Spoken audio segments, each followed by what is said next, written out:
ചേരു ഓടിക്കോ. എന്തു പറ്റി? കരി കരി കരി പറ്റിയോ? അതിനാണ് ഓടുന്നത്? അല്ലെന്നേ, ആ കരിനാക്കൻ വവ്വാൽ വരുന്നു.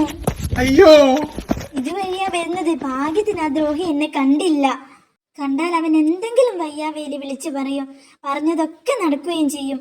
അത്രയ്ക്കുമുണ്ട് ആ നാക്കിന്റെ ഗുണം. സൂത്ര, ഒരു സംശയോ? കരിഞ്ഞ നാക്കാണോ കരി പിടിച്ച നാക്കാണോ കരിനാക്കിന് എന്നൊക്കെയായിരിക്കും തന്റെ മണ്ടൻ സംശയം. അല്ല, ആടെ ആടെ ആ വരുന്നത് ആ ആടല്ലേ? ആ ആടോ?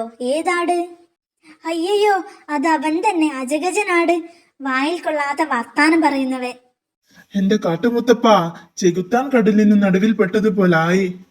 ചെകുത്താനും കടലിനും നടുവിലെന്ന് പറ. ഒറ്റ വഴിയേ ഉള്ളൂ, ഒളിക്കുക.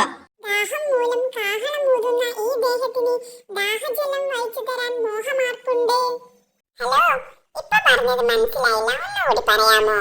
വീർത്ത വയറിൽ കൂർത്ത വെയിൽ ചാർത്തുന്നത് കൊണ്ട് വിയർത്ത് വിയർത്ത് ആർത്തനായ എന്നെ പറ്റി ഓർത്തു നോക്കൂ.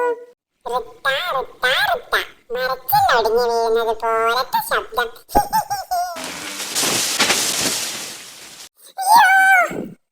പട്ടിണി കിടന്ന് നെട്ടോട്ടമോടെ ഈ മുട്ടനാടിന്റെ ഓട്ടപാത്രം മട്ടിലുള്ള മട്ടത്തലയിൽ മുട്ടൻ ചില്ല തട്ടിയിട്ട ദുഷ്ട. ആഢ്യതമില്ലാതെ ഗോഷ്ടി കാട്ടുന്ന ഈ വിഡ്ഢിയെ പീഠത്തിലിരുത്തി പാഠം പഠിപ്പിക്കാനാണ് എന്റെ ശാഠ്യം. കേട്ടോ? തീർന്നു, ഇടിവെട്ട് മഴ പെയ്ത പോലെ.